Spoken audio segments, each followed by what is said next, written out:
जय हिंद साथियों, स्वागत है आप समूह का रन फॉर स्टडी पर। ये जो है इंडियन सिविलाइजेशन एंड कल्चर का पार्ट 3 वीडियो है। अगर इससे पहले वाले वीडियो नहीं देखे हैं तो डिस्क्रिप्शन में मैं लिंक दे दिया हूँ, लिंक पर क्लिक करके देख सकते हैं। तो पैराग्राफ 12 तक हमने कंप्लीट कराया था, अब उससे आगे हम कराएंगे आज के इस क्लास में। तो चलिए क्लास करते हैं। ये था लास्ट कल का, और पैराग्राफ 13 से आज की शुरुआत करते हैं। पैराग्राफ 13 है, The distinguishing characteristics of modern civilization is an indefinite multiplicity of human wants। यानी आधुनिक सभ्यता के पहचान में अंतर मानवीय इच्छाओं की एक अनिश्चित बहुगुणता है। The characteristics of ancient civilization is an imperative restriction upon and a strict regulation of these wants। यानी प्राचीन सभ्यता की पहचान इस पर एक आदेशात्मक प्रतिबंध है और इनकी चाहतों पर नियमित प्रतिबंध है। Next line is the modern of western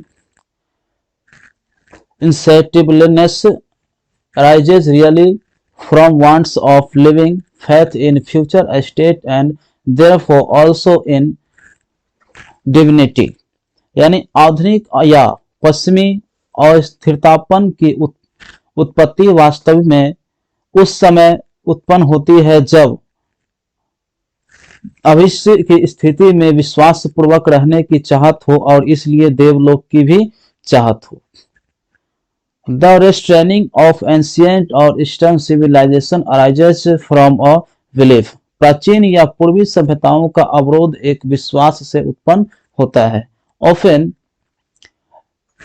in spite of ourselves in a future state and the existence of divine power। प्राय भविष्य के स्थिति के बावजूद स्वयं को ईश्वरीय शक्ति के अस्तित्व में लीन कर लेता है। पैराग्राफ 14 है, Some of the immediate and brilliant result of modern invention want to maddening to resist. कहने का अर्थ यह हुआ कि आधुनिक आविष्कारों के कुछ न तुरंत और शानदार परिणाम भी पागल कर देने वाला होता है जिस पर काबू नहीं होता है।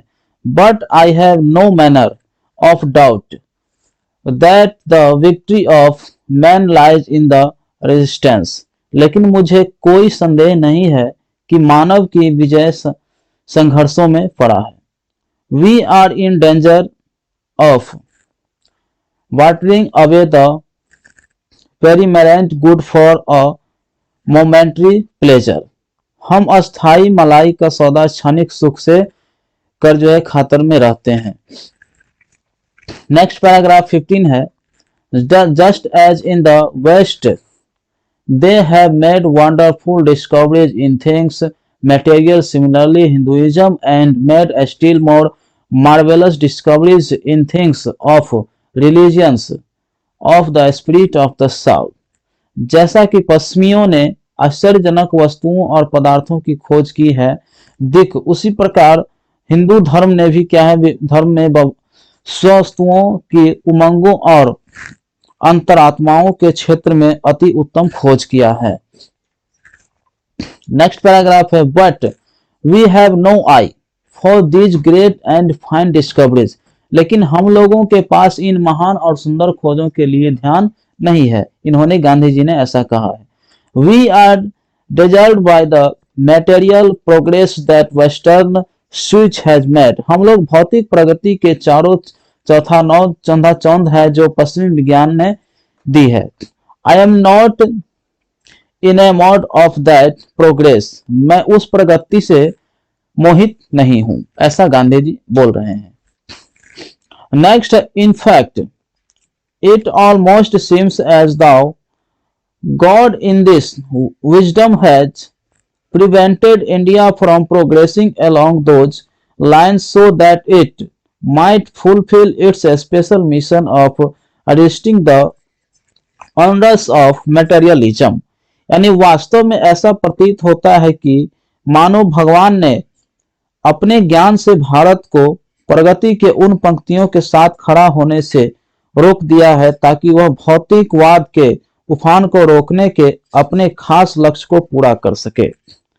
After all, there are something in Hinduism that has kept it alive up till now. आखिर हिंदुत्व में कुछ तो है जो अभी तक उसे जीवित रखा है। It has witnessed the fall of Babylonian, Syrian, Persian and Egyptian civilization। कहने का मतलब यह बेबीलोनियन, सीरियन, पर्शियन और मिस्र की सभ्यता के पतन का गवाह है। Cast a look around you, अपने चारों ओर नजर डालो या अपने चारों ओर देखिए। Where is Rome and where is Greece, कहाँ रोम है और कहाँ ग्रीस है। Can you find today anywhere the Italy of Gibbon, क्या आप आज पता कर सकते हैं कि गिब्बनों का इटली कहाँ है। और the rather the ancient Rome और for Rome was Italy. Next paragraph है 18, go to Greece where is the world famous Attic civilization, Greece जाओ और प्रसिद्ध गुफा सभ्यता कहाँ है, ऐसा यहाँ कह रहा है। देन कमिंग टू इंडिया, उसके बाद इंडिया आइए। Then coming to India let one go through the most ancient record and then look around you and you would be considered to say yes I see I have ancient India still living। कहने का मतलब तब भारत आकर देखो और कोई अभिलेखों को पढ़कर देखो, फिर अपने आसपास देखो और तब अपने आप कहने पर जो मजबूर हो जाएंगे कि हाँ मैं यहाँ अभी अभी प्राचीन सभ्यताओं को जिंदा देख रहा हूँ। Paragraph 19 is true there were dung heaps built under them, सच यहाँ गोबर का ढेर भी था यहाँ और वहां, लेकिन वहां उसके अंदर दवा धनी खजाना भी है। And the reason why it has survived is that the and which Hinduism said before it was not developed along with materials but spiritual lines। और कारण यह है कि अंत तक जीवित रहा इसीलिए कि हिंदुत्व ने विकास का सिद्धांत भौतिकवाद नहीं आध्यात्मिक पंक्तियों को चुना है। Paragraph 20 is our civilisation our culture our Swaraj depend not upon multiplying our mentals intelligence but upon restricting wants self denial. हमारी सभ्यता, हमारी संस्कृति, हमारा स्वराज, हमारा बहुगुणात्मक चाहतों पर नहीं बल्कि चाहतों को स्वयं अस्वीकार और उसकी सीमा पर टिकी हुई है।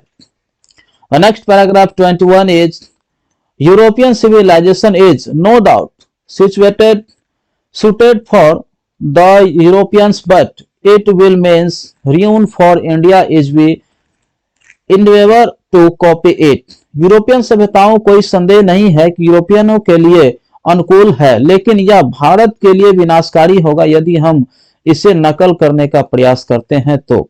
This is not to say that we may not adopt and assimilate whatever may be good and capable of assimilation by us।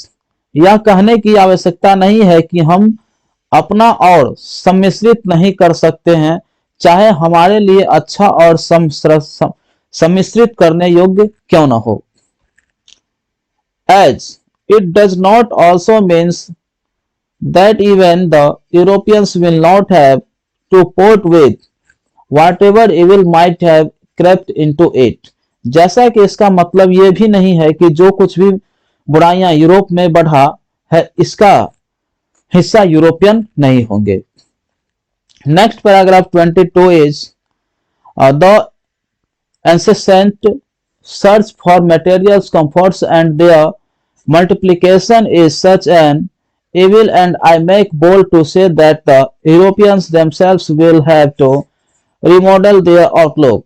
ऐसो आराम की वस्तुओं की लगातार तलाश और इसमें लगातार वृद्धि एक ऐसी बुराई है कि मुझे बोलने पर मजबूर कर देता है कि यूरोपियन को स्वयं अपने दृष्टिकोण को फिर से तैयार करना होगा।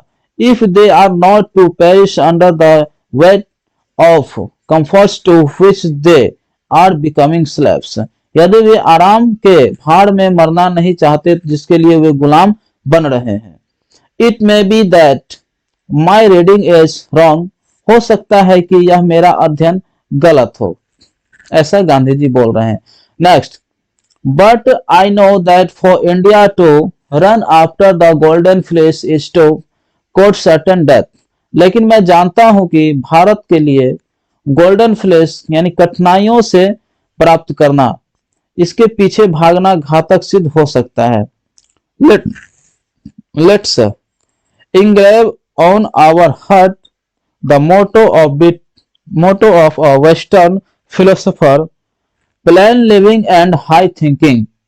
कहने का मतलब आइए हम अपने दिल के गहराइयों पर पश्चिमी दार्शनिक का एक आदर्श वाक्य है जिसका दिया गया वाक्य है सादा जीवन और उच्च विचार को अंकित करना है, यानी plane living and high thinking. उसके बाद है today it is certain that millions cannot have a high living and we the few who profess to do the thinking for the masses run the risk in a vain search after high living of missing high thinking. आज निश्चित है कि लाखों लोगों को उच्च जीवन नहीं मिलता है और हमसे कुछ जो जानता यानी जनता के लिए जोखिम उठाते हैं उच्च रहन सहन में रहने के बाद भी उच्च विचार को खो देते हैं. Next paragraph 23. A civilization in the real sense of the term consists not in the multiplication but in the deliberate and voluntary restriction of wants. यानी सभ्यता वास्तव में बहुलीकरण में नहीं बल्कि स्वेच्छा से और विस्तार पूर्वक अपनी इच्छाओं पर लगाम लगाने की जरूरत है. This alone increases and promotes content. This alone increased and capacity of service. यह अकेले संतोष, वास्तविक सुख और सेवा की क्षमताओं को बढ़ावा देता है. Next paragraph and it is last paragraph I think.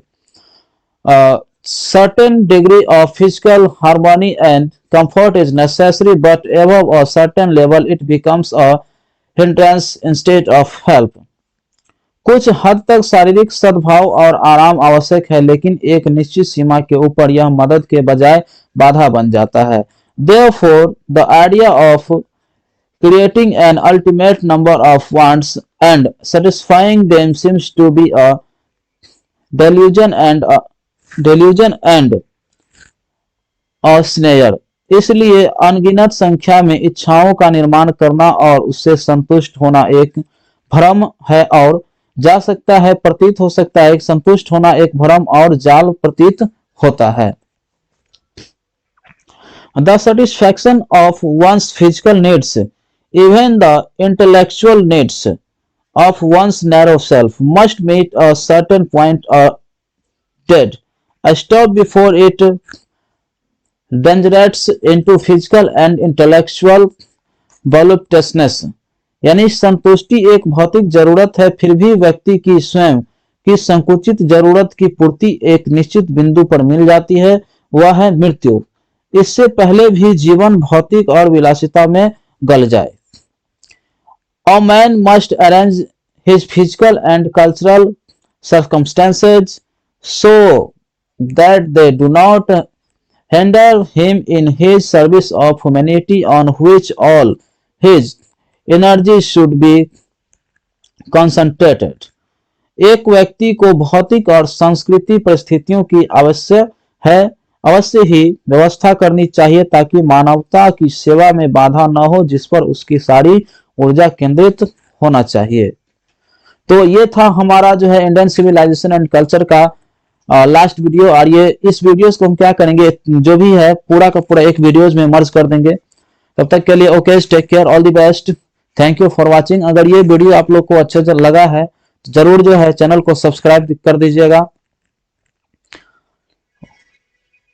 चलिए ओके, थैंक यू.